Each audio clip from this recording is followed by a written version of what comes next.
On my podcast, Chasing Life, I'm uncovering the secrets of people around the world who are living happy, healthy,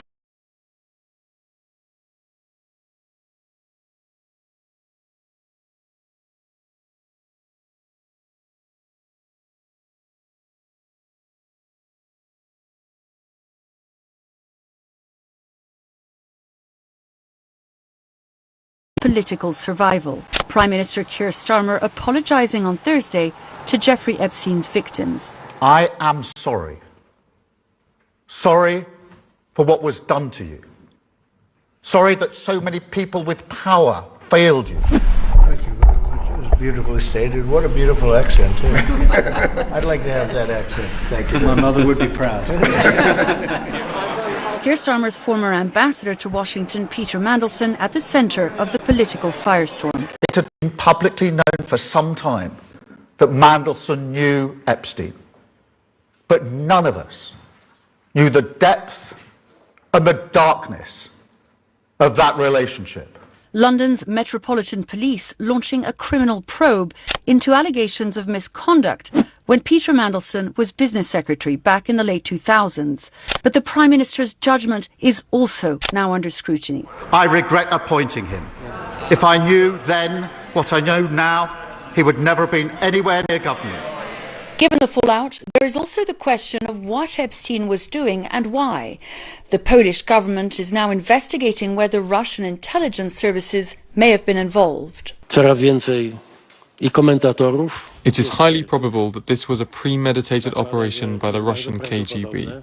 This so-called honey trap, a sweet bait, a trap set for the elites of the Western world, primarily the United States. Allegations the Kremlin has dismissed as a waste of time, even as the fallout continues, consuming also the reputations of European royalty. Norway's crown princess Mette-Marit expressing embarrassment for her close friendship with Epstein. And the former Prince Andrew further disgraced by the latest revelations and now evicted by his brother King Charles from Windsor. Revelations that may cost Mandelson his title too. Starmer has called for legislation that would strip the man once known as Labour's Prince of Darkness of his peerage, making Lord Mandelson plain old Peter. Melissa Bell, CNN, Paris. Well, any moment we are expected to hear from global superstar Bad Bunny.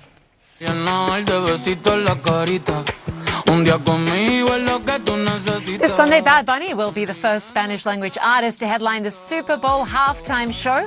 It will also mark his first major performance in front of a large audience on the U.S. mainland since 2022.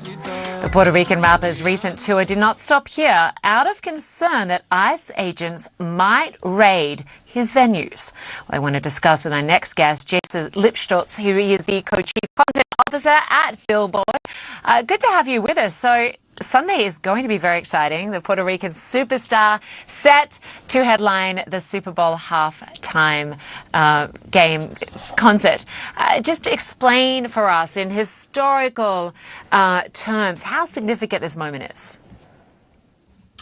It's enormous, and it's interesting because last year we saw Kendrick Lamar dominate February because he won Record of the Year, Song of the Year at the Grammys, and then headlined the Super Bowl halftime show a week later.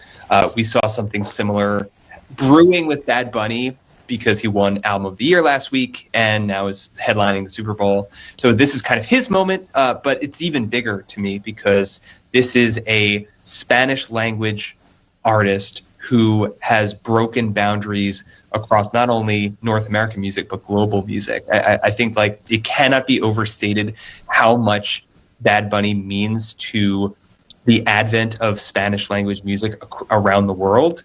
And as a representative for Latin pop and Latin urban music, he has broken the mold in ways that even his most ardent supporters couldn't have expected 5 years ago.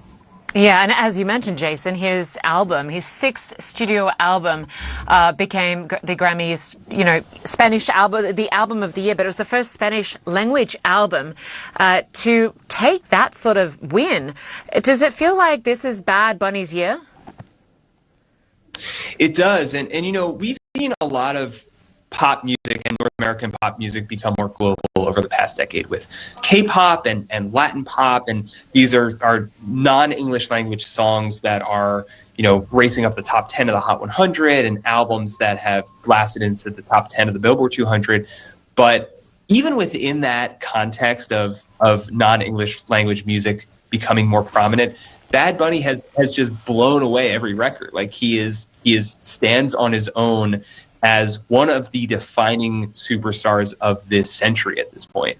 And now this is kind of his coronation, right? He wins Album of the Year, the first Spanish language pop album to win the Grammy for the top prize.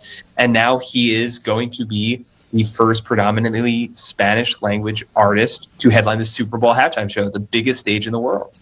And Jason, what people might not realize if they haven't been following Bad Bunny closely is he was the most streamed artist on Spotify last year, even beating Taylor Swift. How does this set the stage? Both, you know, those sort of numbers, those records, and also his Grammy wins set the stage for the Super Bowl performance in terms of commercial momentum for him. Yeah, you know, obviously Bad Bunny is already huge. Like, you know, even if he was not headlining the Super Bowl halftime show, his songs are racing up the streaming charts right now because he just won Album of the Year at the Grammys. Like, he had a #1 album for multiple weeks last year. It was already an A-lister. What I think this Super Bowl halftime show could do is reach the mainstream and the very, very casual fans who know the name Bad Bunny, can't really sing any songs, can't really name any albums, reach those millions and millions and millions of fans in a much more profound way. Some of them could become Bad Bunny fans after a few days. Like, you know, this is a huge opportunity for him to not only grow as a global superstar, but bring in more audience. Of course, the Super Bowl performance is not without controversy. There are critics saying he shouldn't be performing after his comments at the Grammys on the weekend, where his politically charged speech said "ice out" effectively. Do you think we'll see political comments from him this weekend? You know, I'm not sure. I think probably not as pronounced as at the Grammys, simply because, you know, accepting a Grammy gives you the opportunity to make a speech and kind of reflect on the state of things. Obviously, he's been very outspoken against ICE and the current administration's immigration policies. I don't know if he's going to have that level of platform just in terms of like a spoken word breakdown or something along those lines during the halftime show. He's going to be playing his songs. There may be more subtle nods toward his political activism. I wouldn't be shocked by that, but I don't know if he's going to kind of stand on the podium and deliver a diatribe in the same way. We shall see. We will be bringing his press conference at the half hour live to our viewers. Jason Lipschutz, thanks so much for joining us. Thank you. Well, in Abu Dhabi, some progress on talks between Russia and Ukraine, each returning 157 prisoners to the other side. This marks the first such exchange in 4 months. And according to Steve Witkoff, the talks have been productive, but he says significant work remains. We also have new reaction from Ukrainian President Volodymyr Zelensky. He's stressing the need for, quote, faster results and says that negotiators have agreed to meet again in the near future. And overnight, a landmark treaty between the US and Russia expired. For more than a decade, the New START treaty put limits on both countries' nuclear arsenals. Well, I want to go straight to Kylie Atwood live from Washington. And Kylie, if we can start on the expiration of that 2010 New START treaty, which would have put a cap on nuclear arsenals for both the US and Russia. There doesn't seem to be any talks at this stage that will be announced to revive that agreement or start a new agreement. Is there a concern that Russia could use this gap as leverage? Certainly. And I think the big picture here is that this is the first time in decades that the U.S. and Russia, the world's two largest nuclear superpowers, don't have any limits on their nuclear arsenal or the deployment of that nuclear arsenal, the nuclear weapons that they now have around the world. And there are real concerns about what this could do to actually trigger a nuclear arms race. Experts are saying that. Other experts, however, say that the New START Treaty, which first went into effect in 2010, was outdated, that it was kind of a relic of the past and shouldn't have been adhered to anymore. But other experts say that even though this was an old treaty, a nuclear race between the United States and Russia, of course, with China also rapidly working on its nuclear arsenal, would not be beneficial to the U.S. I want to read you a quote from a senior State Department official who told my colleague and I, we, being the U.S., do not benefit from a wasteful, inefficient arms race. We do not benefit from a lack of predictability and transparency in knowing what the Russian nuclear program is up to. We don't benefit from potential miscommunication or miscalculation based on a lack of information. So what could this arms race actually look like? Well, the United States has taken preparations to upload nuclear warheads as a result of this all now no longer being in effect, this treaty. So we'll have to watch and see if they do that. Experts say that they are likely to do so. We should note that leading up to this treaty, the United States had actually had to pull back some of its nuclear arsenal to be in alignment with the treaty's limits. And so there are actions that they could pretty rapidly undertake, but preparation is necessary. When it comes to Russia, the same concerns exist when it comes to them uploading more nuclear warheads around the world. But when you talk to experts, they actually say that Russia is in a position to do that more rapidly than the United States. They could blow past the United States in uploading those nuclear weapons, which would be a very concerning reality. I want to read you a quote on that from the woman who was the chief negotiator for the New START Treaty, saying they, of course, Russia, have active warhead production lines as well as active production lines for other related components for their missile systems that they would be able to upload rapidly. We know they have the industrial capacity available, and we do not have it. So clearly there's a concern here about Russia being able to launch forth with what could be this nuclear arms race more rapidly than the United States. We know that President Trump himself has been very interested in nuclear controls, but of course, they are allowing this to expire at this time. We'll have to watch and see what the Trump administration actually decides to do as a result. All right, Kylie Atwood, we will stay tuned. Appreciate you. Thank you. Well, still to come, NBC anchor Savannah Guthrie and her siblings make an emotional plea on social media for the safe return of their mother. Why, particularly in Gaza, why is leadership failed here? Selfish, short-term interest. The allegations, I mean, this is chilling, stomach-churning stuff. Yes, it is. What happens, Maria Corina Machado, what happens if you're arrested? Well, we're taking one day at a time. Do you think that Colombia could be at risk here? What would it take, Mr. President, for Serbia to acknowledge Kosovo's independence? And it is here, on these grounds, St. Peter's Square, that his funeral will be held. This is what 18 months of war has done to the children of Gaza. Where do you find empathy with some of these autocrats? The genocide in Rwanda made you almost quit photography. Tell us about that moment. How does his story shape all of you who are the future?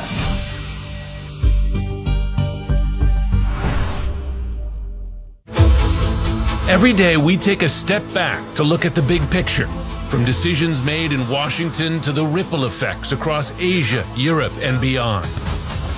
We follow the story as it unfolds and hear every voice to make sure the information is clear, fair, and relevant to you.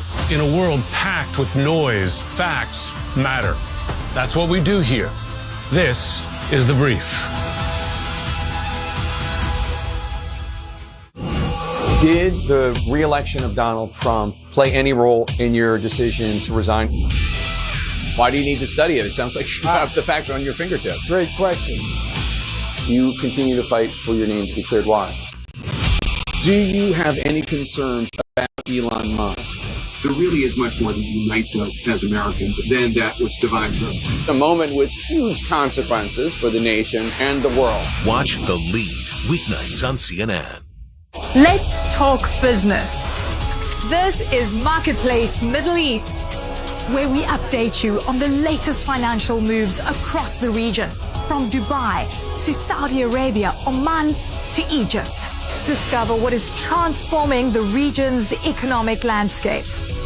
Join me for the latest trends and innovations, making investing in the Middle East more attractive. Marketplace Middle East, this weekend on CNN. Any minute now, we expect an update from authorities in Arizona on the disappearance of 84-year-old Nancy Guthrie. On Wednesday, her daughter, NBC anchor Savannah Guthrie, along with her siblings, made an emotional plea on social media for their mother's safe return. We need to know, without a doubt, that she is alive and that you have her. We want to hear from you, and we are ready to listen. Please reach out to us. Investigators have not yet identified a suspect. CNN's Maribel Gonzalez is following this story for us. And Maribel, I'm wondering if authorities have had any new leads, any new tips since Savannah Guthrie and her siblings released that emotional plea for information. Hi, Linda. Well, I can tell you that we are expecting a press conference from the Pima County Sheriff that has been taking the lead on these updates to the media.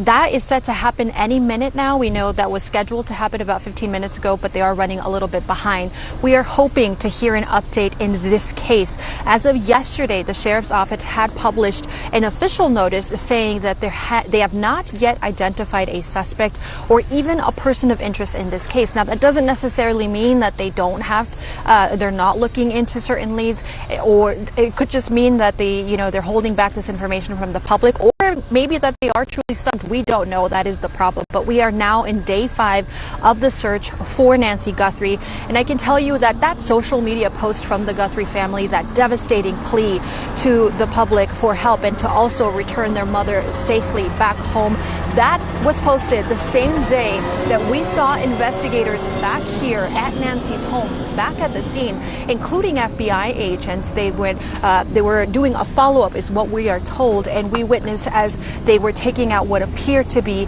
evidence from the home. Now, in that social media post that you heard there from Savannah, she also alludes to this world of AI that we're living in, and asking for evidence that Nancy is alive and well.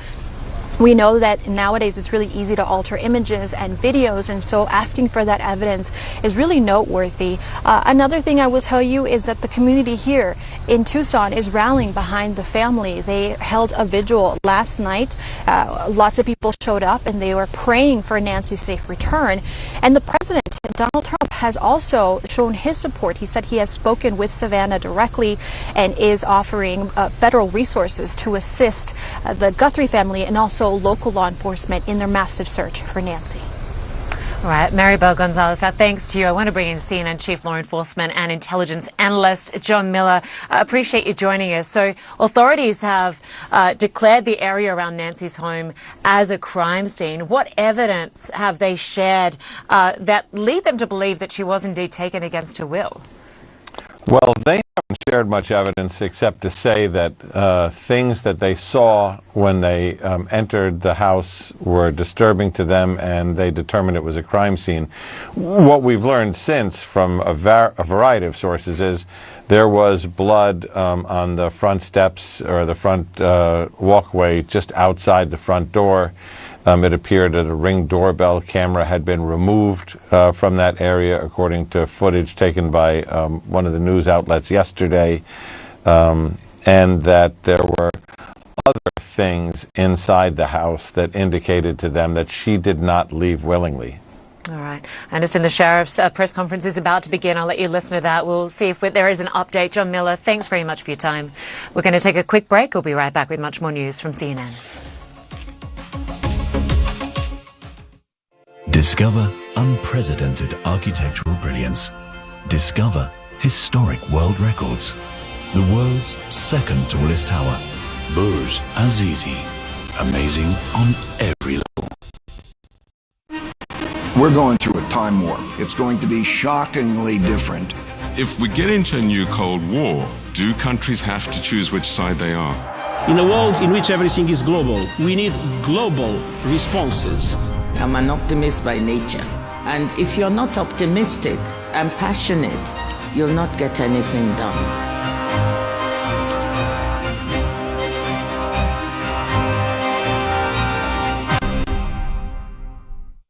Connections across Africa are reshaping business, creating opportunities like never before. Connecting Africa. Follow the network of deals, smart conversations, and people transforming business to bring the continent together. This month, connecting Africa through financial services. Capitec is the bank for the people. We bank the unbanked and the underserved. Connecting Africa, only on CNN, in association with Afrexim Bank.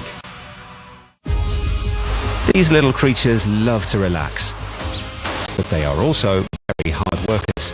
This year, a family of beavers helped restore a wetland ecosystem in the Czech Republic, doing what humans had planned and saving over $1 million. No concrete, no cost, just nature doing its thing.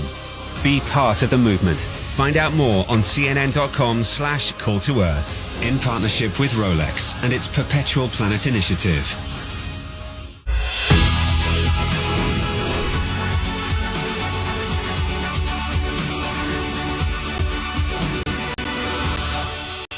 Weekdays on CNN. Tonight on 360. The stories that matter. This whole area is just engulfed in flames. From a trusted voice. We witnessed something nobody alive has ever seen before. You said that AI could wipe out half of all entry-level jobs. How soon might that happen? A fearless eyewitness. We've just gotten a red alert to go down to a bomb shelter. Every night makes sense of the world. How do you make the case that USAID's previous mission was in the United States' national interest? Anderson Cooper 360. Weekdays on CNN. CNN World Sport. Non-stop action year-round. I have a lot of things to give to the football. All the major events. I love where the game is going right now. What does it take for me to be even better? And tournaments. The emotions sometimes are impossible to control. The latest highlights. Women's sport is having a moment that it should have always had. And exclusive interviews with your favorite coaches and players. We're going to keep this thing rolling. You rock. Don't miss. CNN World Sport. Only on CNN. I'm Jim Shudo in Tokyo, and this is CNN. Welcome back to One World. I'm Lynda Kinkade. More now on the fallout from the release of those latest Epstein files. The Justice Department is feeling pressure after Epstein survivors said private information was revealed in the latest document release. Officials insist they acted swiftly to fix the errors, and lawyers representing survivors say a resolution has been reached. But there is also concern about what some are calling the over-redaction of more important details, namely people believed to have helped Jeffrey Epstein.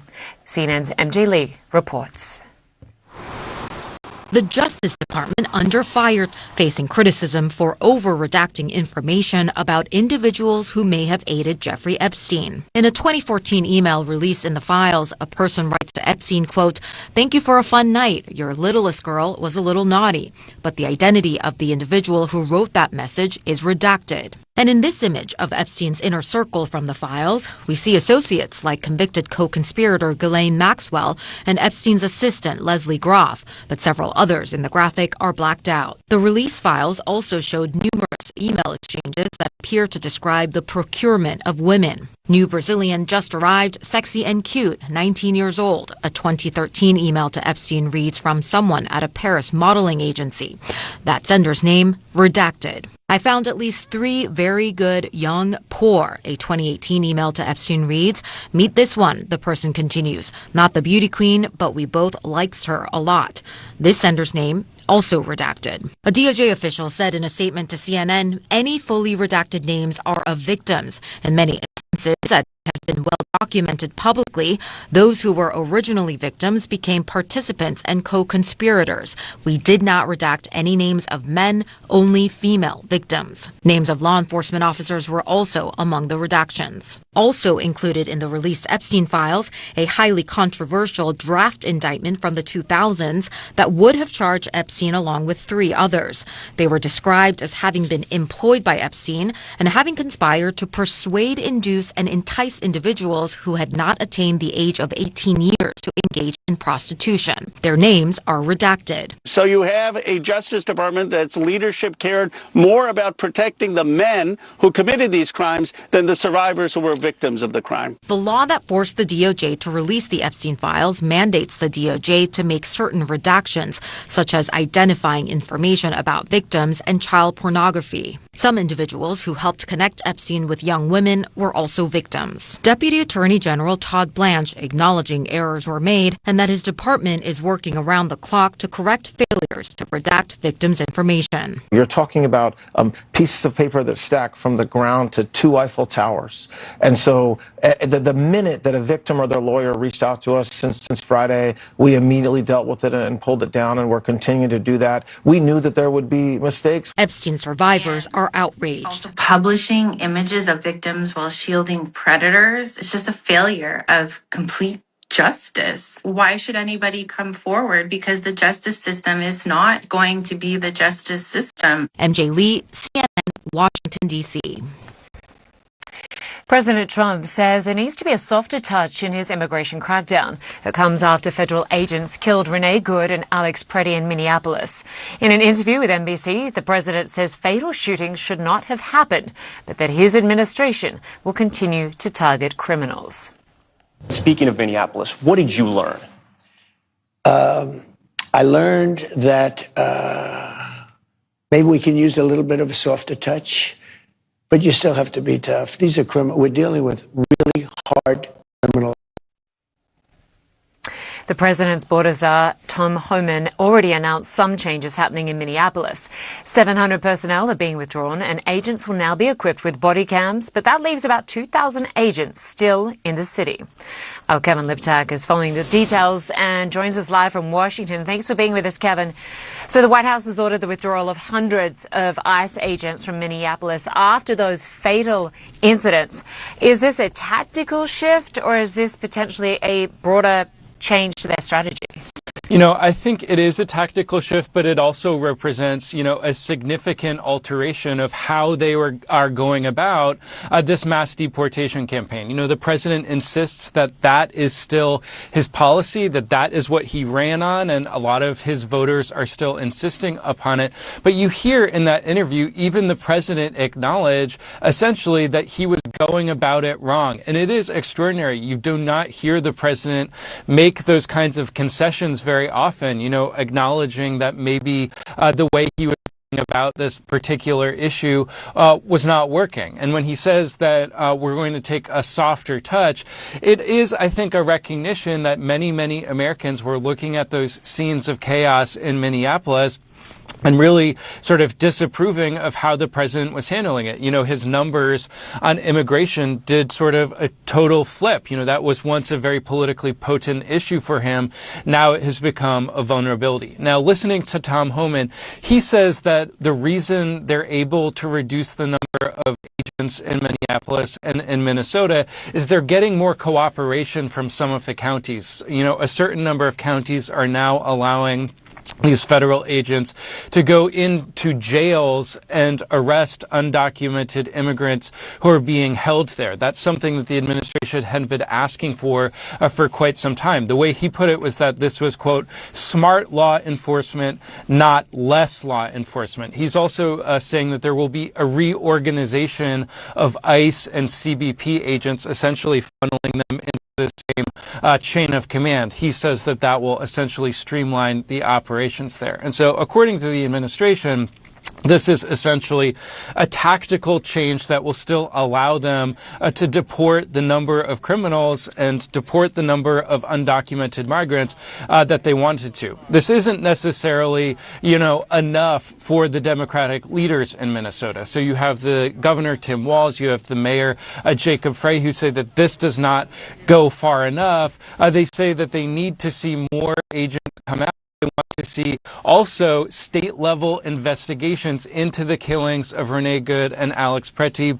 The federal administration had not necessarily been cooperating with the state efforts to investigate those killings. And so even though this does seem like a concession in a lot of ways on the part of the administration, and even though President Trump is acknowledging that he will now be taking a, quote, softer approach, it doesn't seem as if it's going to be enough to satisfy many of the president's critics. The critics and the communities, of course, Kevin, those most impacted.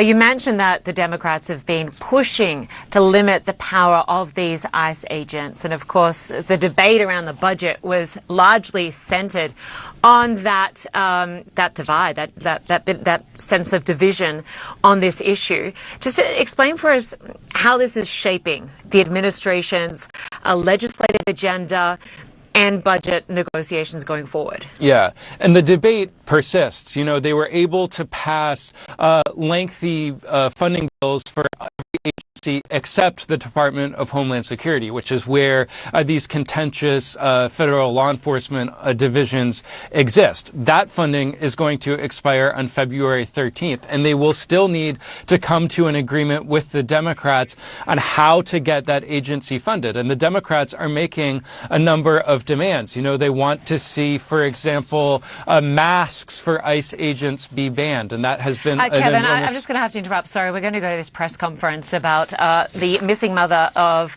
NBC anchor Savannah Guthrie. Let's listen in. A ransom letter that was sent to the local media and then to national outlets. As with every lead, we are taking it seriously. We are in communication with the family, and while we advise and recommend from a law enforcement perspective, any action taken on any ransom is ultimately decided by the family. Thank you to those in the community that have called in tips. For anyone out there that may have information, no matter how small you think it may be, please report it. You can do so by calling 1-800-CALL-FBI or online at tips.fbi.gov. My next message is to those imposters who are trying to take advantage and profit from this situation. We will investigate and ensure you are held accountable for your actions. We have made one arrest related to an imposter ransom demand, and a complaint will be presented to a magistrate judge later today. You will get more on that from the FBI and our U.S. Attorney's Office here in Arizona when it becomes available. To anyone that may be involved, do the right thing. This is an 84-year-old grandma. This is an 84-year-old grandma that needs vital medication for her well-being. You still have the time to do the right thing before this becomes a much worse scenario for you. Please return Nancy home. Thank you.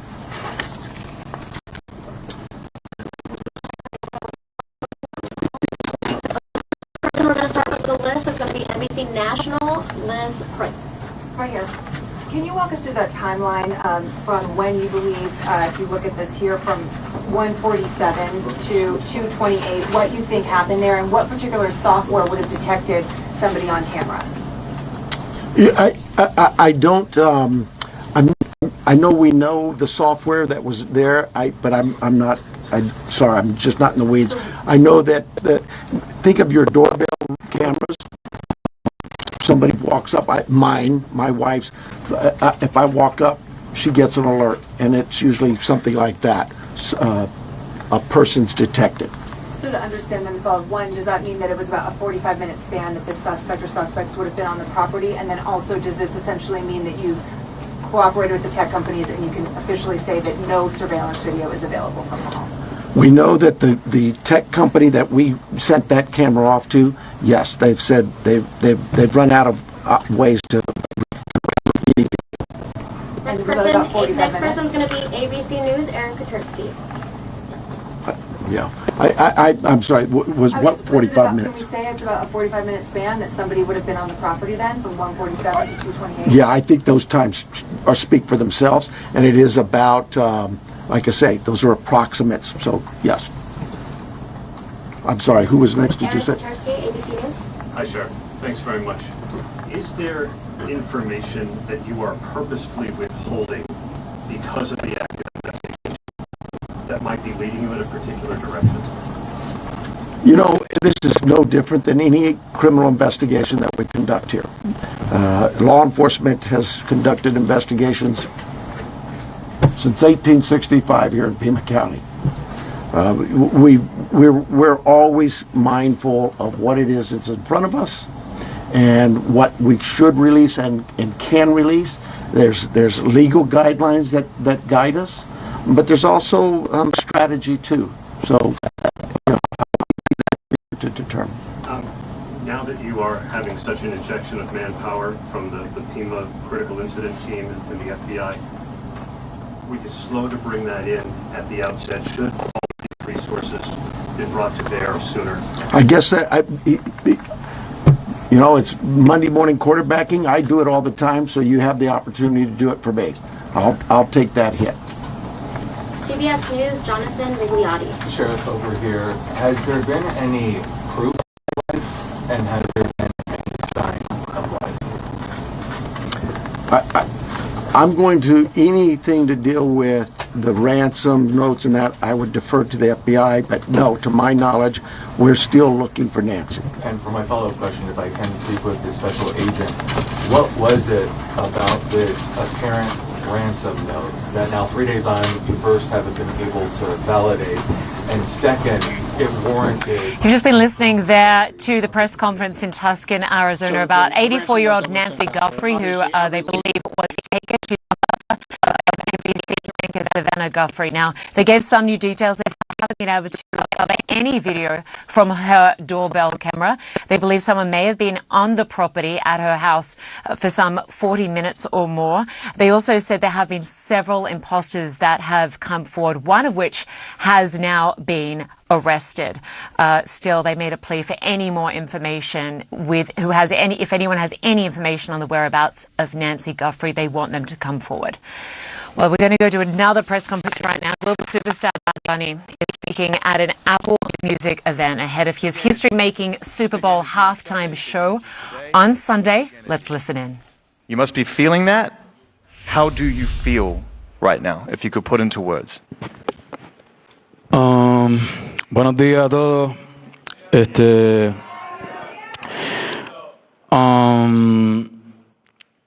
To be honest, I don't know how I'm feeling. There's a lot, you know. There's a lot that I'm still middle of my tour. I just was at the Grammys last week. Yes, three-time Grammy winner, Album of the Year winner, Bad Bunny. All of that mean I've been working on this show on what we're gonna do next Sunday. So it's been a lot. Of course, there's a lot of grateful and agradecimiento is how I've been feeling this whole year with the album with Debí Tirar Más Fotos. The biggest feeling is being grateful. Like, me siento muy agradecido, y aunque de momento me pueda serio o algo, es como que I'm happy, but I'm just processing and taking one day at a time and just living, you know what I mean? So I'm excited about this performance. I'm excited, but at the same time, how I said before, is I feel more excited about the people than even me, about my family, about my friends, people that I know that they always have believed in me and they happy because this moment, the culture, and that's what make this show to me make it special. On that note, not having what it sounds like you're saying also is just not even having time to breathe, like to just be like, right? So yeah, you're on tour. How did you even carve out time to squeeze in what's happening with you on Sunday?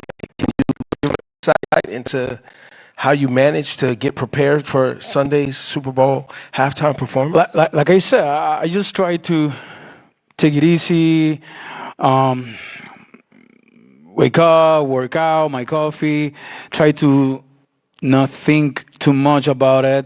Last night I couldn't sleep because I was thinking but yeah, I wanna think that it's just 30 minutes doing something that I love, that I like, and it's just like that. I'm trying to enjoy it, and I know that I'm gonna have fun. All the crew, all the people, they're gonna have fun that day. And you're not alone, right? At the end of the day, there's a huge team that comes together for all of these experiences. Yeah. So that's what I'm trying to focus. Like, just enjoy the moment, enjoy what is happening, what I'm doing, or trying to not put pressure or something on. You said it, 13 minutes, on really the world's biggest stage, certainly when it comes to entertainment and sports, no doubt about it. And we know and love you as an artist and a musician, your music, your shows. But we're also here to get to know the sides of you that we perhaps don't know about. Like, did sports ever play a role in your life, even before music? Could it have been something else other than music? Was sports ever... Well, I'm good at sports. But I love sports. I come from Puerto Rico. There's a huge sport culture there: baseball, boxing, basketball, a lot of sport. Actually, we have a football player playing at the Super Bowl from Puerto Rico. So yeah, I grew up watching sport, playing sport. Very bad, but I love sport. So yeah, always that is actually is one of my favorite combination. Like, sport with music is where I really feel like, I don't know. There's something that make me feel passionate about that. So yeah. We've had the opportunity and been very fortunate and had the privilege of, having multiple conversations with you, supporting you since the early days of your career. And we just want to thank you, man, for just always being so lovely and amazing and showing up for us. Matter of fact, if everybody doesn't mind, and we want to take a look back at some of those defining moments with Bad Bunny. Cada logro de Bad Bunny, cada cosa grande que logre es un logro de todos los latinos que me apoyan día a día, así que gracias a ustedes. I love music, always, since I was a kid. Haciendo música, ya no está haciendo quizás los movimientos. Yeah, dímelo mi gente, está escuchando el conejo malo, Bad Bunny, baby. Apple Music up next.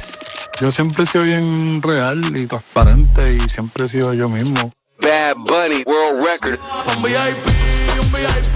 Hey. I just really want that people feel like you can be Puerto Rican and be a star. Y me preguntó con el conejo malo, Bad Bunny, baby. Your Apple Music Artist of the Year. Un verano sin ti, Bad Bunny. Now it's like a deeper journey to show people who I am and what I really represent. The Super Bowl 60, Bad Bunny in the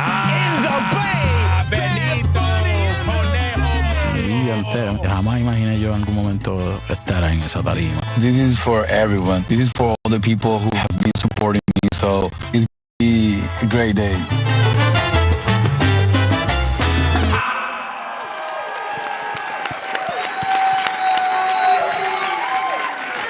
Crazy, right? Crazy. You know, last time that I got a chance to go to Puerto Rico and hang out with you, number one, that was the strongest coffee I've ever had in my entire life. I could have flown back to New York without a plane that day. I was so strong, I swear. Number two, we were talking about your most recent record and Grammy album of the year, De Betra Más Fotos. We touched on it before, you know, that album is such an important album for you as a human and also for in terms of where you come from. You know, you went home to make it. It was very inspired by you know, who you are and where you come from. What does that album mean to you a year on? How has it changed shape for you and how important is that record to you? That record teach me a lot. And I think is one of the most, if not, I think the most special project that I ever have done, because it brought me to here, and I wasn't looking for anything of this. I wasn't looking for the album of the year at the Grammys, also at the Latin Grammys. I wasn't looking for perform at the Super Bowl halftime show, and I just was looking for connect with my roots, connect with my people more than ever, connect with myself, with my history, with my culture, and I did it in a very honest way. I only wanted to perform at the residency, and that's it. I said I don't want to leave. I don't want to leave. I want to stay the whole time. And then it was like, oh wow, the world really wants me. Like, so I should go also to give some love, show love to the world, to Latin America, and then the opportunity to bring that feeling that I put on that album to one of the biggest stages in the world is something that I never thought. So definitely, this album is the most special because, as I said, I was trying to connect with myself and my roots, my who I am, and that tell you something that I already knew before, but now it's like confirmed. Like you always have to be proud about who you are and feel comfortable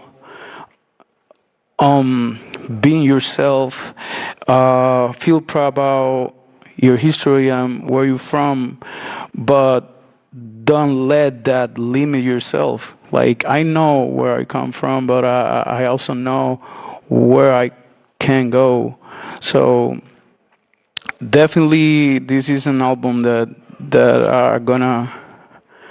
is gonna be in my heart for my whole life. So yeah. Beautiful, man. Round of applause for sure.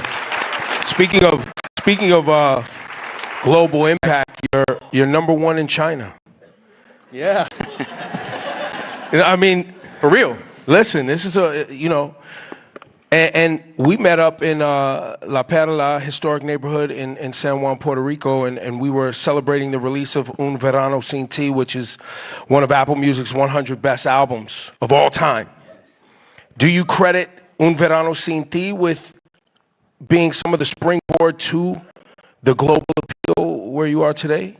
Yeah, definitely Un Verano Sin Ti was special and was the first album that went global.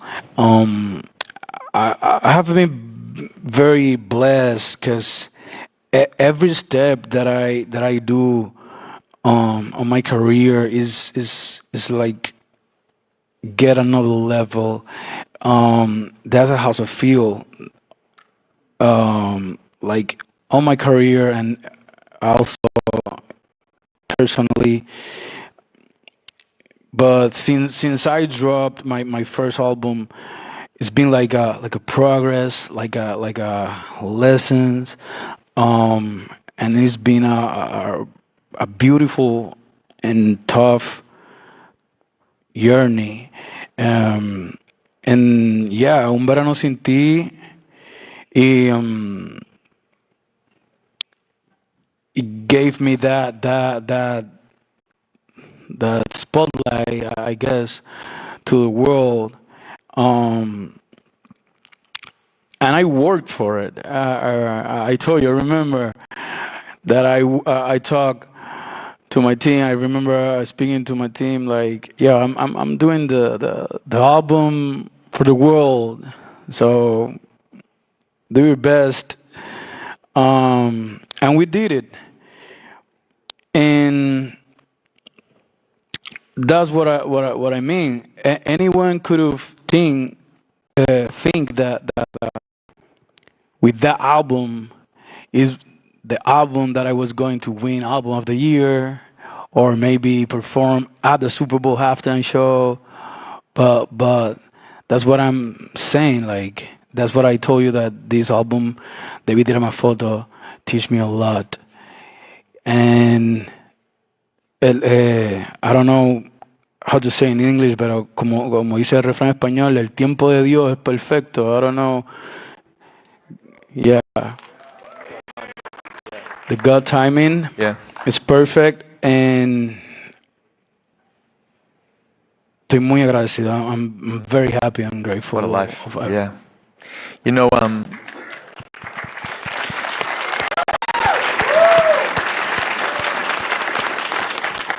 this isn't your first Super Bowl halftime show moment. 6 years ago, Super Bowl 54, Jennifer Lopez, Shakira, you're on the stage. You know, it's hard not to imagine as a fan that something changed that day for you. Is it as simple as that? I mean, I know that you say you never expected to do this, and it's not why you made the album to get here. They're not connected. But on that day 6 years ago, do you think, looking back, you were like, I'm going to come back here and I'm going to do it my way? Well, actually, no. It's not that I said, I want to come back here by myself. Of course, around people, my team, they said it like, we coming back. And I was like, yeah. As I told you, I never looking for this. I maybe sound very mean, trying to be the most, I don't know, humble or naive, but I swear to God, I never looking for my biggest achievement, my biggest pleasure is just create, have fun doing it, and connect with the people. When I drop a song that I'm speaking about my feeling, or if I drop a song speaking about what I did last night, and people connect with me, that's the best feeling, and that's what I'm always looking every time that I'm at the studio working. And that's why I always work with people like friends, because to me it's a very intimate. You've just been listening to Puerto Rican superstar Bad Bunny, who of course is going to make history this Sunday at the Super Bowl. He will be the first solo Spanish language artist to ever headline the Super Bowl, which is the biggest stage in the sporting world. We have Jason Lipschutz standing by. He is the co-chief content officer at Billboard. He has also been listening in. And my big takeaway, Jason, was just his humility and his gratitude at this point in his life. He said that he never sought to take home Album of the Year at the Grammys. as he did last Sunday. He never sought to get the headline act at the Super Bowl, but yet here he is. I mean, what was your takeaway? Yeah, the exact same as yours. It's interesting. It kind of is the continuation of that 10-second sit where he couldn't believe that he had won the album of the year, where he just kind of sat with it for a few seconds before getting up on stage. Yeah, he's a super humble guy and one of our most humble superstars. He kind of can't believe the stratospheres that he has already reached. But yeah, I mean, he is a singular force in popular music at this point, and he obviously deserves this stage. But yeah, it's cool to kind of see it sink in with him in real time, where he's like, oh wow, I'm headlining the Super Bowl in a few days. Yeah, I mean, he was the most streamed artist on Spotify for 2025, and as we just heard there, he's also reached #1 in places like China. Like his impact is far and wide, right? Yeah, it's really hard to comprehend what he has accomplished based on what non-English language music was doing in North America 10 years ago. Like, we had not had, next year is the 10-year anniversary of Despacito, which was just this watershed on the Billboard charts of a huge Spanish language song reaching #1 and staying there for months. And who doesn't Bad love Bunny that? has taken that and blown it away. Jason, I'm just going to have to wrap you up there. We have to wrap up this show. We will be tuning in, no doubt, for the Super Bowl on Sunday and Bad Bunny's performance. Jason Lipschutz, thanks so much, and thanks for everyone joining us for this special edition of One World. I'm Lynda Kinkade. Thanks for watching. Issa Suarez is next.